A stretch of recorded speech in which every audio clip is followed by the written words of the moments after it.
Why is it that Rayquaza can Mega Evolve without the need of a Mega Stone? Why do Charizard and Mewtwo both have split Mega Evolutions? Stay tuned to find out the answers.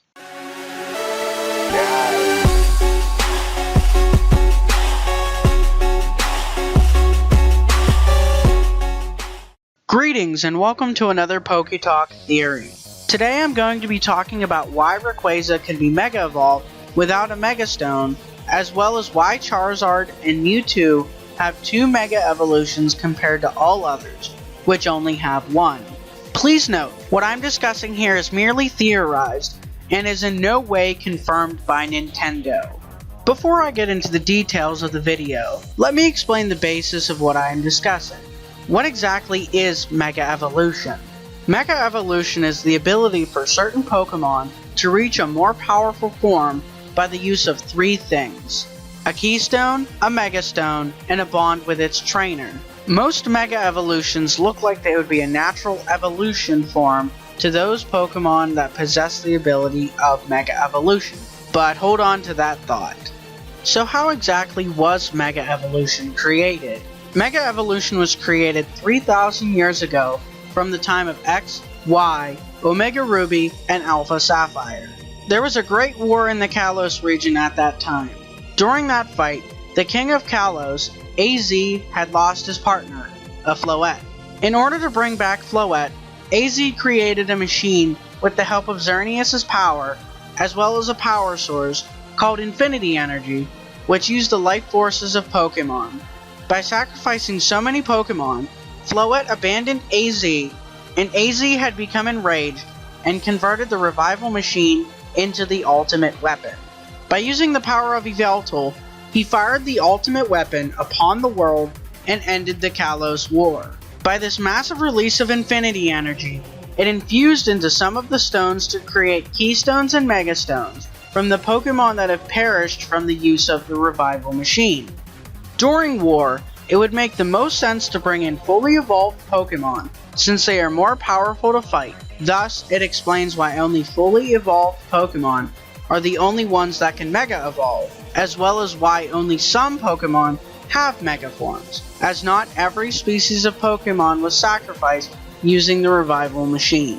For a more in-depth analysis on the concepts of Mega Evolution's real-life origin, check out Loxton and Noggin's Reset Theory, which goes into immense detail of how all the Pokemon involved, Mega Evolution, and more play a huge role with alchemy.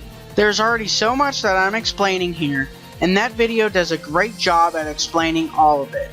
So once you're finished with this video, check out his theory if you're interested. The link is in the description below. Getting back on topic, even after all of this, how is it that Rayquaza is able to Mega Evolve when it does not require a Mega Stone?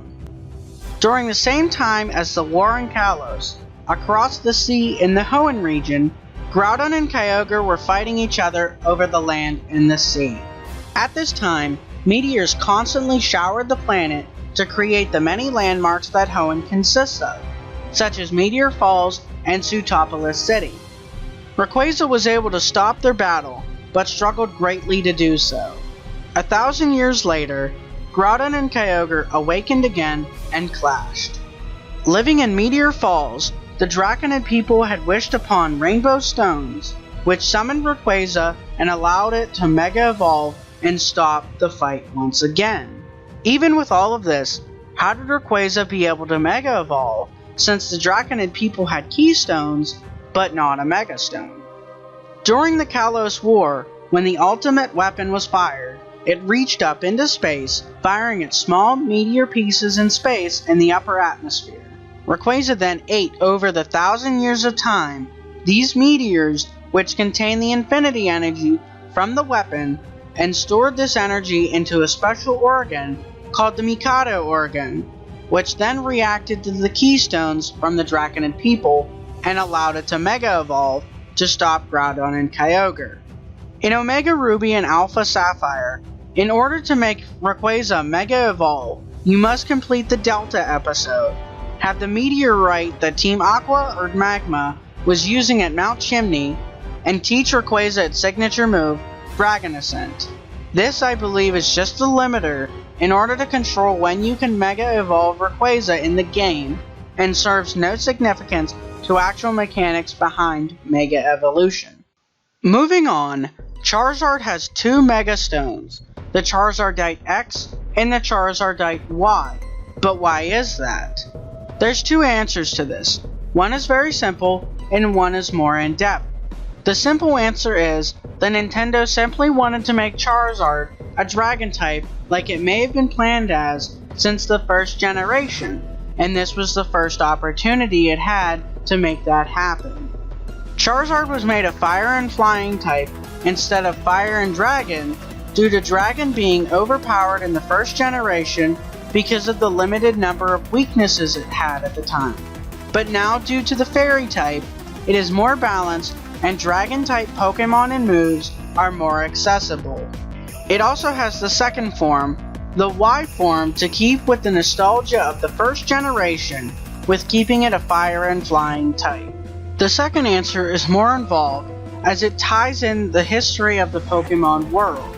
Going back to the whole war in Kalos, Charizard was one of the Pokemon sacrificed to create the Infinity Energy to power the ultimate weapon. By this, the Charizardite Y is the natural Megastone. In the Pokemon Origins Special, it is confirmed that Mr. Fuji, known as Dr. Fuji, on Cinnabar Island, used to conduct research on Mega Evolution, and gave Red a Keystone and a Charizardite X. Why of all Megastones, a Charizardite X? While conducting his research in the Cinnabar Mansion, Dr. Fuji had gotten a hold of a special device called an Absorber, which is able to extract the life force or Infinity Energy out of a Pokemon. This same Absorber is what was used by AZ to extract the life force out of the Pokemon during the Great War and power the ultimate weapon. Using this Absorber and his knowledge of Pokemon genetics, was able to infuse another stone with the life force of a Charizard, and create a Mega Stone that completely changes a Charizard. One that turns its body black, its wings in fire blue, and replaces the flying type with the dragon type. Now, why exactly Charizard? Why wasn't it any other Pokemon? Considering there were at the time 149 others, excluding Mew and Mewtwo, that Dr. Fuji could have chosen from. Charizard was already known to be Mega capable, was the only Mega capable Fire type in Kanto of the original 149, and it is confirmed that Dr. Fuji worked with, or at least was friends with Blaine, who is the Cinnabar Island gym leader, and he uses Fire types, so access to a Charizard was much easier. With the same topic with Dr. Fuji, it is known that he is the one who had cloned Mew and created Mewtwo in the Cinnabar Mansion, where he conducted his other research. Dr. Fuji had contracted with Team Rocket to clone Mew, as Team Rocket wanted to make the strongest Pokemon in order to better control the world. After making a successful clone, Dr. Fuji was able to make 2 more clones of Mew to use the same science and research from the Charizard experiment to create 2 Mega Stones for Mewtwo, the Mewtwo-Nite X and the Mewtwo-Nite Y. Being limited by increasing either Mewtwo's physical power or its psychic power, the stones were split up in order to maximize both of them, though only one could be used at a time depending on Team Rocket's will. The Mewtwo-Nite X increases its attack stat, while the Mewtwo-Nite Y increases its special attack.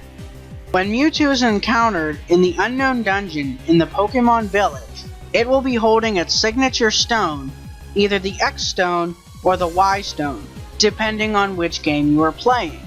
The reason why it is holding its Mega Stone, other than for gameplay purposes, is because it fled the lab while being tested with a Mega Stone, gained too much power, and destroyed the Cinnabar Mansion to which we see it as today.